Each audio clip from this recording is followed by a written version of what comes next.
साथियों नमस्कार। आज आप सभी के बीच में फिर से बनना हो रहा है। आज का विषय है साथियों माया। जैसा कि मैंने पिछले वीडियो में ही कहा था कि मैं किसी दूसरे विषय पर वीडियो बनाने वाला था, पर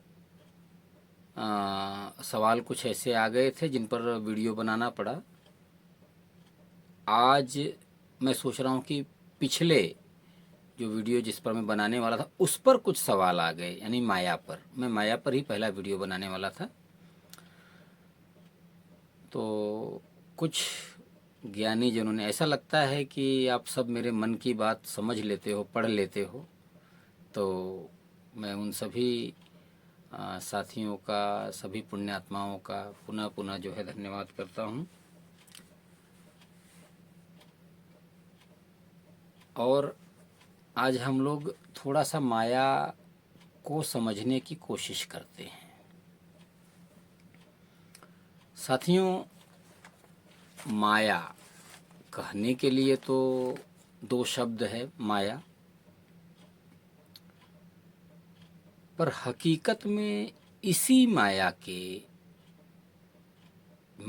जाल में सारा संसार फंसा हुआ है।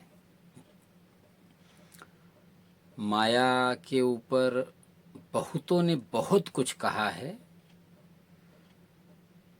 पर इतना ही समझ सकते हैं हम लोग कि माया माया सब कहें,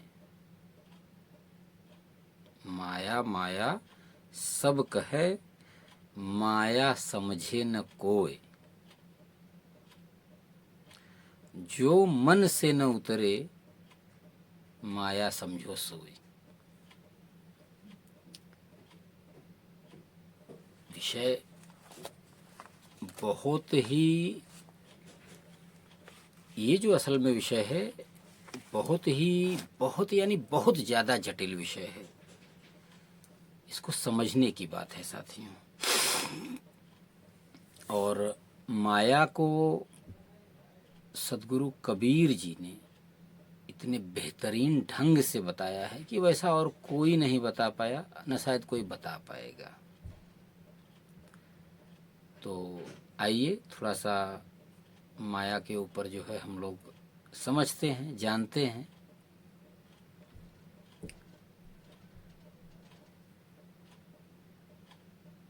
माया को अगर शाब्दिक अर्थों में कहा जाए तो केवल इतना कह सकते हैं कि इस संसार में जो कुछ भी दिखता है, जो कुछ भी सुनाई पड़ता है और जो जबान से बोला जाता है, यह सब माया है। माया ने अपने रूप को इतना पसार दिया है कि हर रूप में अपने आप को उसने जो है फैला लिया है। आइए देखते हैं सद्गुरु कबीर जी माया को क्या कहते हैं, या माया के बारे में वो क्या कह गए हैं। फिर थोड़ा सा माया किस किस रूप में कहाँ कहाँ है उस पर हम चर्चा करेंगे। पहले कबीरदास जी ने क्या कहा है वो देखते हैं। कबीरदास जी कहते हैं, माया महा ठगिनी हम जानी। ठगिनी, ठग जो इंसान का धन वगैरह सब ठग लेते हैं, रुपया पैसा वगैरह वगैरह, चित्त तक इत्यादि, तो ये ठगिनी है, माया महा ठगिनी। कबीर ने साफ साफ कहा है माया को कि माया महा ठगिनी हम जानी। क्या कहते हैं? तिरगुण फास लिए कर डोले। तिरगुण फास लिए कर डोले, कर यानी हाथ में, त्रिगुण यानी आप लोग अच्छी तरह समझते हैं, रजोगुण, तमोगुण और सतगुण, यानी ब्रह्मा विष्णु और महेश। इन तीन गुणों को अपने हाथ में लेकर चलती है, बोले मधुरी बाणी और मीठी जबान हमेशा रखती है। माया और क्या की है, केशव के कमला हुई बैठी, केशव यानी कृष्ण, तो केशव के कमला हुई बैठी, शिव के भवन भवानी, पंडा के मूर्ति हुई बैठी, तीर्थ में भई पानी। जरा सोचिए जरा, कितनी सूक्ष्मता के साथ कबीरदास जी ने माया को बताया है। और क्या कहते हैं, जोगी के जोगिनी हुई बैठी, यानी योगी, जोगी योगी आप समझ सकते हैं कि योगिनी हो बैठी, जोगिन हो बैठी, राजा के घर रानी, यानी राजा के घर रानी के रूप में भी माया है। अच्छा, काहू को हीरा हुई बैठी, कुछ लोगों के लिए हीरा माया होता है, और काहू को कौड़ी कानी, यानी जब कबीरदास ने इस दोहे को लिखा था तब शायद रुपए का चलन नहीं रहा होगा, तो कौड़ी चलती थी, दमड़ी चलती थी उस समय, दमड़ी कौड़ी इत्यादि, तो असरफियाँ वगैरह जो भी कुछ थी, तो उस समय कौड़ी यानी कानी कौड़ी कहते हैं ना बोलचाल की भाषा में, कानी कौड़ी भी नहीं दूंगा। तो आज के ज़माने में, तो उस समय मतलब एक कथा बनी रही होगी कि कानी कौड़ी नहीं देंगे, तो कौड़ी यानी रुपया, जो पैसा उस समय का चलन में था। तो कुछ लोगों के लिए वो कानी, वो मतलब कौड़ी होके बैठ गई है कानी। सोचिए क्या क्या है, सोचते जाइए आप लोग। माया महा ठगिनी हम जानी, तिरगुण फास लिए कर डोले, बोले मधुरी बाणी, केशव के कमला हुई बैठी, शिव के भवन भवानी, पंडा के मूर्ति हुई बैठी, तीर्थ में भई पानी, योगी के जोगिनी हुई बैठी, राजा के घर रानी, काहू के हीरा हुई बैठी, काहू के कौड़ी कानी। और भक्तों को भक्तिन के रूप में उसके रूप में आके बैठ गई है, और ब्रह्मा के यहाँ ब्रह्माणी बनकर बैठी हुई है। कबीरदास जी चिताते हैं सबको, कहत कबीर सुनो हे संतो, ई सब अकथ कहानी, यानी माया की कहानी इस कदर है, इतनी ज़्यादा, मतलब माया की माया इतनी फैली हुई है, जिसने अपना पसारा कर लिया है इस कदर, कि जिसके बारे में हम जो भी कह दें, पुरुष के लिए स्त्री माया है, स्त्री के लिए पुरुष माया है, एक दंपत्ति के लिए उनके पुत्र और पुत्री माया है, माता पिता माया हैं, सब हर तरीके से माया। यानी हमारा घर परिवार भी माया है हमारे लिए, घर जो होता है घर से भी माया होती है आपको, रुपया पैसा धन संपत्ति तो माया है ही है। इसके अलावा हम देखो कोई चीज़, मतलब गाड़ी वगैरह जो जाती है रास्ते पर, उसके प्रति भी हमारी बहुत माया की बहुत प्रेम रहता है, जानवर से बहुत प्रेम रहता है। तो माया इतनी ज़्यादा सूक्ष्म रूप में हमारे बीच में विराजमान है कि जिस पर हम सोच भी नहीं सकते। कुल मिलाकर हर सजीव, हर निर्जीव, हर स्थूल, हर सूक्ष्म, सभी वस्तुओं में माया समाई हुई है, सभी वस्तुओं के रूप में माया आपके बीच में बनी हुई है। अब इतना आप समझ लीजिए, त्रिगुण फांस लिए कर डोले, यानी रज सत्व और तम तीनों गुणों को अपने हाथ में फांस बनाकर लेकर चल रही है वो, और हम इसी में फंसे हुए हैं। सभी लोग रजगुण, तमोगुण और सद्गुण के अंदर फंसे हुए हैं साथियों। अच्छा, ये तो हमने देख लिया कि रुपया पैसा धन संपत्ति ये सब माया है, पति पत्नी स्त्री पुत्र इत्यादि ये सब माया है। इसके अलावा दान पुण्य पाप पुण्य ये भी माया है। यानी हम दान पुण्य में फंसे रहते हैं साथियों,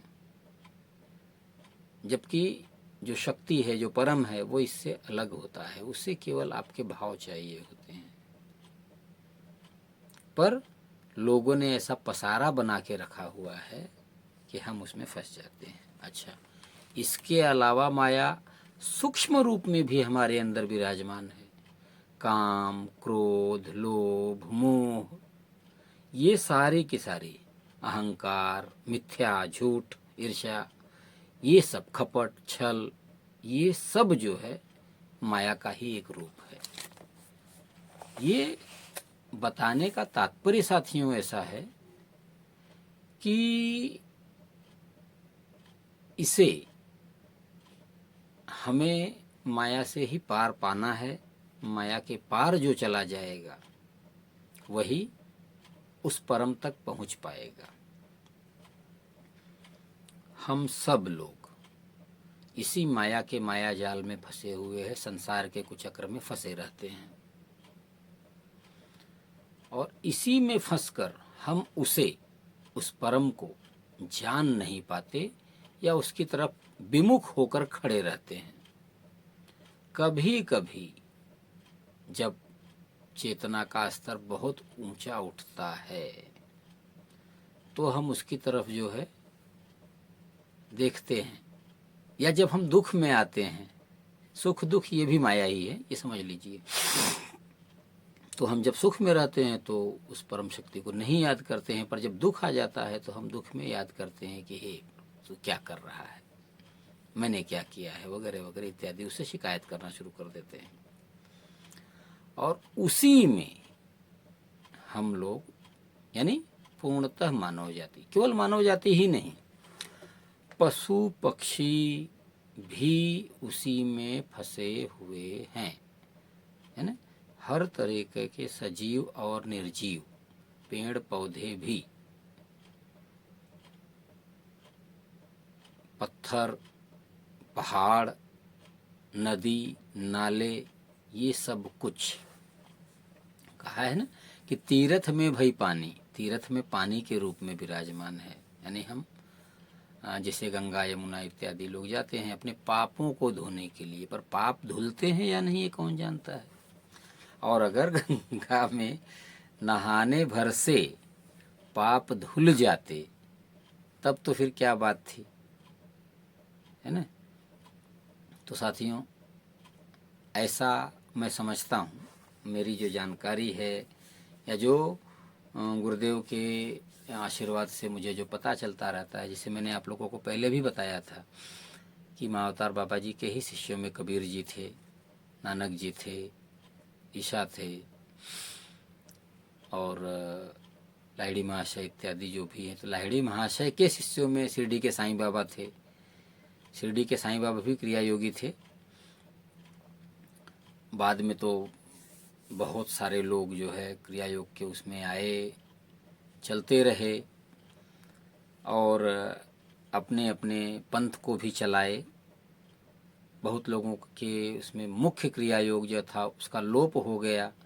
गुरुओं ने उचित शिष्य नहीं देखकर उसे जो है नीचे नहीं पास किया। 18 क्रिया योगों में जो सूर्य से प्राप्त हुआ था, अलग अलग जगहों से मतलब आता गया, कृष्ण तक भी आया, कृष्ण भी क्रिया योगी थे, ये भी आपको बताना हुआ है साथियों। पर ये सब के सब माया है।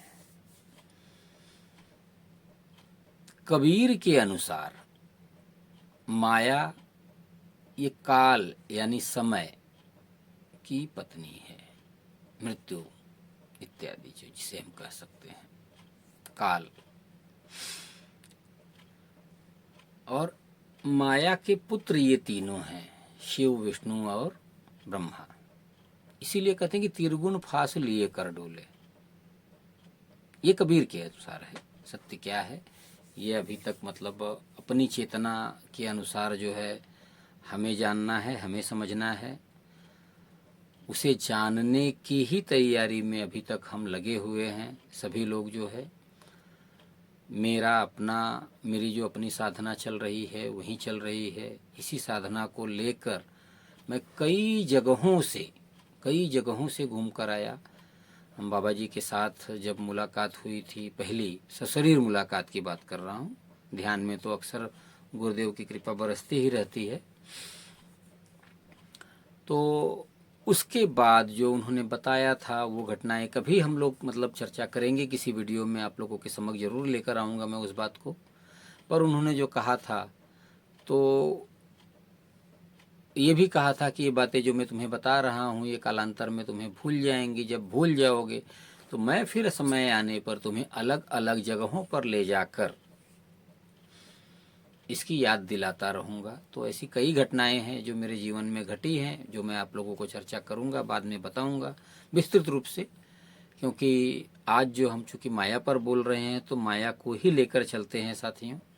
तो ये चीज़ समझ लीजिए कि माया बहुत ही मतलब हर तरीके से स्थूल और सूक्ष्म दोनों रूप से, दोनों रूपों में हमारे बीच में चारों तरफ आवरण बनाए हुए है। ऐसा कहा जाता है, कथित है, मैं इसके बारे में पूरा नहीं जानता या कभी गुरुदेव से इस बारे में चर्चा हुई ही नहीं है। और ये सब बातें सूक्ष्म मतलब मैं समझता हूँ कि बस ऐसे ही हैं, किसी को मैं अगर पूछूं तो कोई मतलब नहीं है। समझ में आता है या कहा गया है, सुना गया है कि जब जीव गर्भ में आता है तो उसे अपने पूर्व जन्म का पूर्ण होश होता है, और वो गर्भ की में रहता है तो तरह तरह के मतलब जैसे कि माता के पेट में गर्भ में जब है वो, तो वहाँ पर तरह तरह की मतलब जो है गंदगी पहुँचती रहती है भोजन के रूप में या फिर अन्य रूप में। जो है मल भी तैयार होता है, विष्ठा भी तैयार होती है, अपने अपने जगहों पे जाती है। तो उसी में वो, और वो वहाँ पर जो है परमात्मा से प्रार्थना करता रहता है कि मुझे यहाँ से निकाल दो। परमात्मा उसे एक चीज़ कहते हैं कि ठीक है तू बाहर निकलेगा, तुझे बाहर निकालूंगा मैं, और जो है तू मेरा नाम लेगा। वो वहाँ पे हाँ बोलता है। फिर वो जब बाहर आता है, बाहर आने के बाद माया का आवरण उस पर छा जाता है, और तब कहते हैं कि भाई तब वो जब परमात्मा उसे याद दिलाने आता है तो वो रोता है, बोलता है कहाँ कहाँ, रोते हुए बोलता है ना क्या क्या क्या। तो ऐसा समझ में आता है कि वो परमात्मा को बोलता है कहाँ कहाँ, मतलब मैंने तुम्हें कहाँ कोई वादा किया था, कौन, इत्यादि। इसमें क्या सच्चाई क्या नहीं ये बहुत दूर की बात है। ये तो जस्ट एक कहावत है, मिथक है जो कि कहा गया है, जिस पर हमने चर्चा की है। पर माया को साथियों आप लोग समझिए, जानिए कि माया बहुत ही सूक्ष्म और स्थूल दोनों रूप में आपके बीच में विराजमान है। कहते हैं कि माया बहिन से बेटी भई और बेटी से हुई नार, नारी से माता भई मनसा लहर पसार। ये है माया। कबीर बहुत ही एकदम सूक्ष्मता के साथ और बहुत ही बारीकी के साथ माया का वर्णन किए हैं। तो माया को समझिए साथियों, इसी माया से हम सबको पार पाना है, इसी माया के पार जाना है। जब हम इस माया के पार जाएंगे तो हम लोग जो है उस परम के पास जा सकते हैं, उस परम की आराधना कर सकते हैं, परम को हम पा सकते हैं। तो ये सारी चीज़ें हैं साथियों।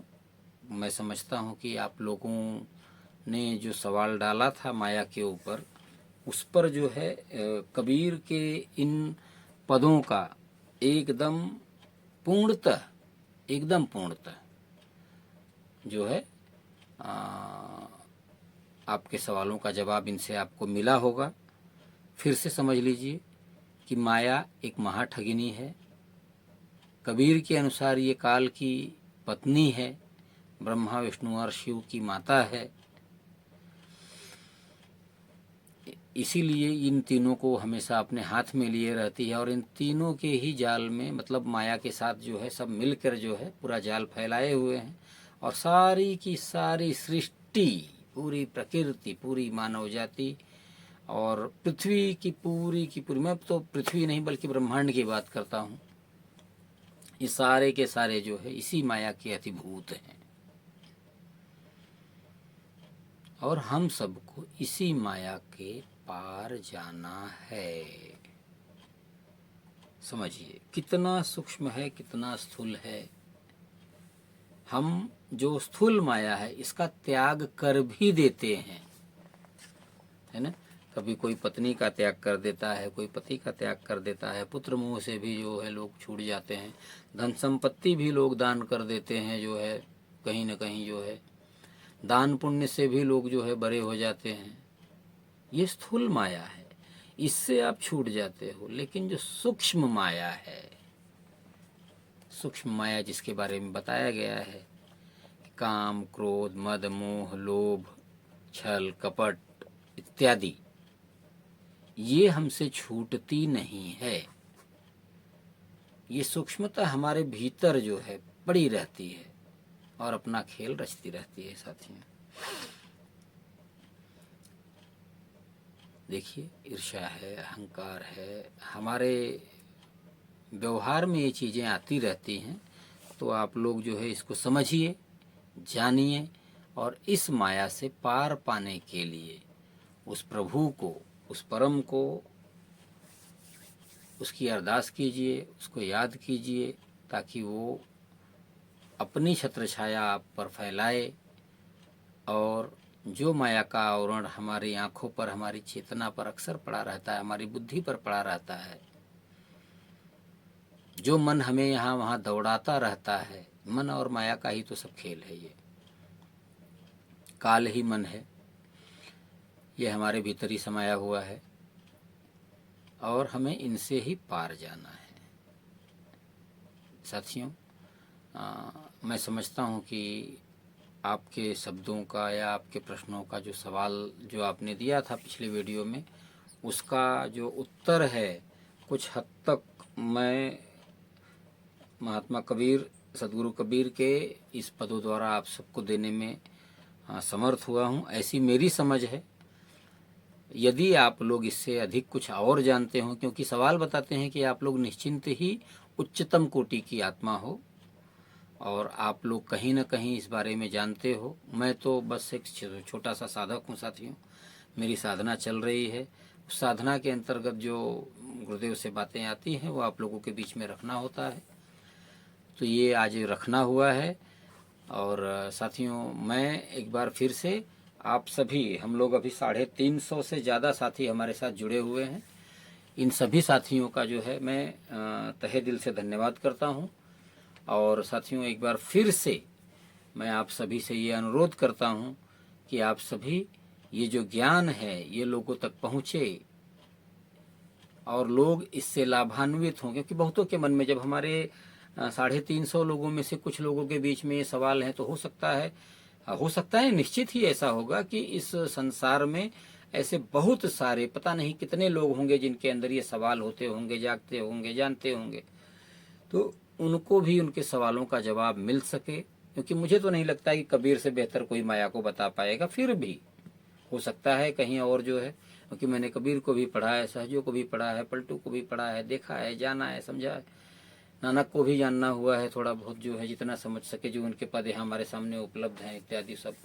पर माया के बारे में जितना बेहतरीन कबीर जी ने कहा है उतना बेहतरीन बाकी सब लोगों ने अन्य अन्य विधाओं पे कहा हुआ है, पर माया के बारे में जितना खुलकर, जितना स्पष्ट कबीर दास जी ने, संत सदगुरु कबीर जी ने किया हुआ है, उतना और कहीं मुझे नहीं मिला है।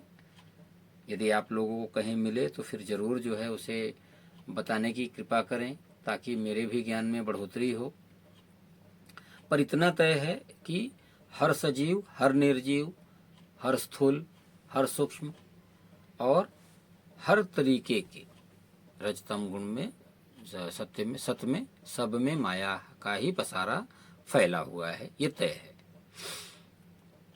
पानी में भी है, धन संपत्ति में भी है, हर जगह पर, हर जगह पर।